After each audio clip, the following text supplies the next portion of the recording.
Hello, আসসালামু আলাইকুম। সবাই কেমন আছেন? আলহামদুলিল্লাহ, আমি ভালো আছি। এখানে আজকে নিয়ে এসেছি শোল মাছ দিয়ে আলু, টমেটো, সিমি মটর। এখন আমি রান্না করতে চলে যাব। এই তো এখানে নিয়ে নিয়েছি শোল মাছ ধুয়ে মশলা মেখে, সাথে নিয়ে নিয়েছি টমেটো, কাঁচামরিচ, ধনেপাতা। মাছগুলি আমি ভালো করে মশলা দিয়ে মাখিয়ে নিয়েছি। সাথে নিয়ে নিয়েছি 4-5টা আলু কেটে ধুয়ে সুন্দরভাবে রেখে দিলাম। এই তো এখন চলে যাব রান্নায়।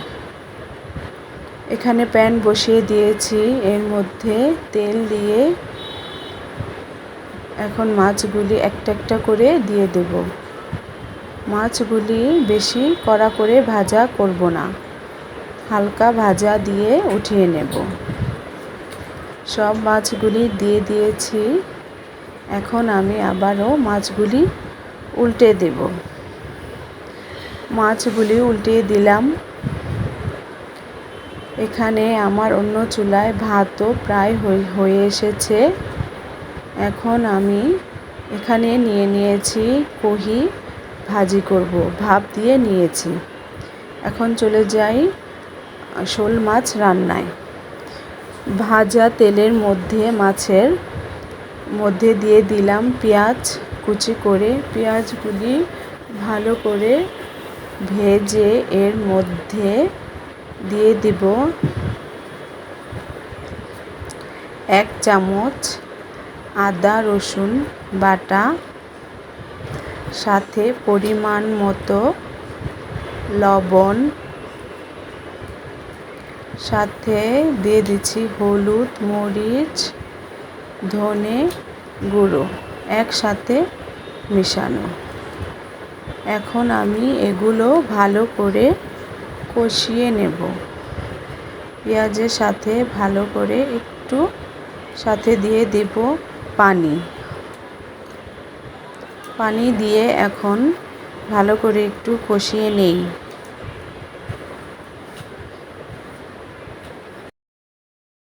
এখন একটু নেড়ে চেড়ে দিচ্ছি। পেঁয়াজগুলি ভাজা হলে এর মধ্যে মাছগুলি উঠিয়ে নিয়েছি। মাছগুলি আমি বেশি কড়া করে ভাজিনি, দেখতেই পাচ্ছেন। সাথে কষানোর পেঁয়াজের মধ্যে দিয়ে দিয়েছি টমেটো 2টো, সাথে 5-6টা কাঁচামরিচ। এগুলি ভালো করে নেড়ে এখন দিয়ে দিব সাথে কেটে রাখা আলু এখানে আমি 4-5টা নিয়েছি। আলু টমেটো দিয়ে রান্না করব, তাই আলু একটু বেশি করে নিয়েছি। আলুগুলি ভালো করে মিশিয়ে তারপর এর মধ্যে এটা একটু ঢেকে আলু কষানোগুলি একটু ঢেকে দেই।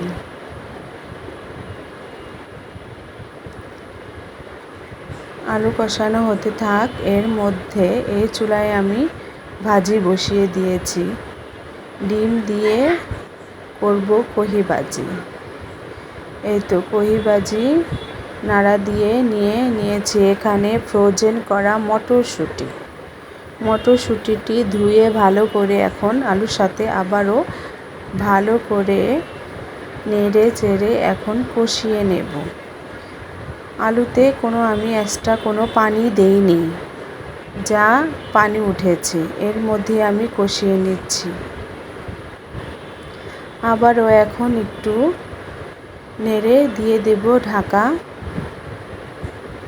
একটু পরে আবার চলে আসব, একটু ওয়েট করি। এই তো কষানো আমার হয়ে গেছে, দেখতেই পাচ্ছেন কত সুন্দর করে আলু টমেটোগুলি কষানো হয়েছে। এখন আলু টমেটোর তরকারির জন্য দিয়ে দেব ঝোলটা আমি একটু বেশি পরিমাণে দিয়েছি, একটু ঝোল রান্না করব। এখন আবার একটু ঢেকে দিই।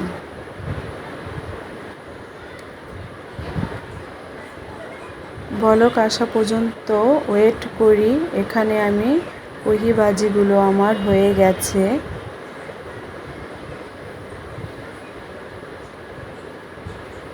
কহি ভাজি হলে কহি ভাজি নামিয়ে ফেলবো। এখানে আমার বলক আলু টমেটোগুলি বলক চলে এসেছে। এর মধ্যে আলুগুলি বেশ সিদ্ধ হয়ে গেছে। এখন আমি দিয়ে দেব ভেজে রাখা সেই মাছগুলি। মাছগুলি দিয়ে আবারও একটু ঢাকা দিয়ে দেব।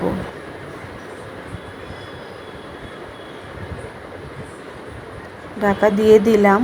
এখন বাজার থেকে শোল মাছের সাথে নিয়ে এসেছে অনেকগুলো গুত্তুম মাছ। এই গুত্তুম মাছ কেটে বেছে ধুয়ে নিলাম। এইগুলো থেকে একটু রান্না করে দেব। এই তো গুত্তুম মাছ রান্না করার জন্য এখানে পেঁয়াজ টমেটো সব কষিয়ে নিলাম। কষে এই তো অল্প করে নিয়েছি। কষানো হয়ে গেছে, ঝোলও দিয়ে দিয়েছি। এটা আমি আপনাদের কাছে দেখিয়ে দিইনি। যদি আপনারা দেখতে চান তাহলে গুত্তুম মাছ কীভাবে ভুনা করেছি তাহলে কমেন্ট করে জানাবেন। আরেকদিন রান্না করলে দেখিয়ে দেব। ছোট মাছ সবাই রান্না করতে পারে। এই তো আমার গুত্তুম মাছ হয়ে গেছে, সাথে দিয়ে দিয়েছি ধনেপাতা। এখন নামিয়ে ফেলব। আলু টমেটো শোল মাছ দিয়ে রান্না করলাম, সাথে কহি ভাজি, সাথে রান্না করেছি ছোট মাছ গুত্তুম মাছ। এগুলি আপনাদের সাথে শেয়ার করলাম একসাথে। আজ আমি কি রান্না করেছি যদি সবার কাছে ভালো লাগে তাহলে লাইক কমেন্ট শেয়ার করবেন। আল্লাহ হাফেজ।